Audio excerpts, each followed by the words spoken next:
First and foremost, congratulations on your race, and thank you so much for stopping by the Functional Massage Therapy tent so I could play a small part of your race day. Now, I wanted to shoot this quick video to help aid in your recovery as you're coming down from this performance day. So we're going to do this in two sections.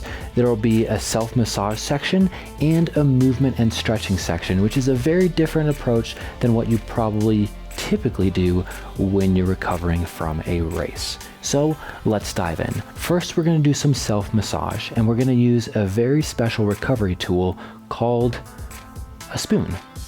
Everyone's got one of these, super easy to use if you're using it right. Also, if you have any sort of body oil or massage oil, it can make this a little bit more comfortable and aid with your recovery as well. So what you'll do is you'll put just a little bit on. We're going to start on the front of the leg, and we're going to take the spoon using the back side of it, place it on the right side of this bone right here, your tibia, and we're going to slowly bring it up. Now we're using moderate pressure. We're not going super deep, but this moderate pressure and slow movement will allow this tissue to drain in the best way possible to get all of that cellular waste out. It will also allow more fresh blood to come in and oxygenate that tissue so it can heal optimally.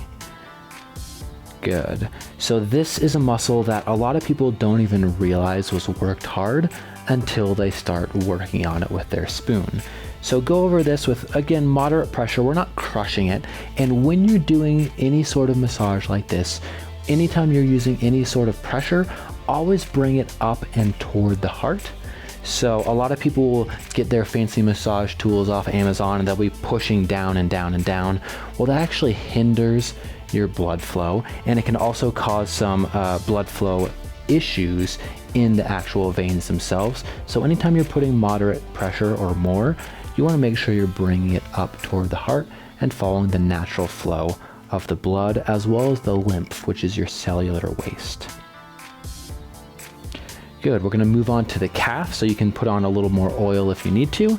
And we're going to do the same thing. We're just going to dig in and we're going to slowly pull up. Again, we're using the back side of the spoon. We're using moderate pressure and we're moving fairly slowly with long, controlled strokes.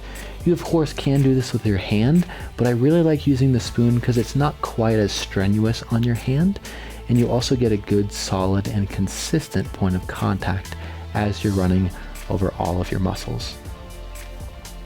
Okay, so you can run through this at every part of your body, all of your legs. You can go up starting here. You can get vastus lateralis. You can get any of your quads.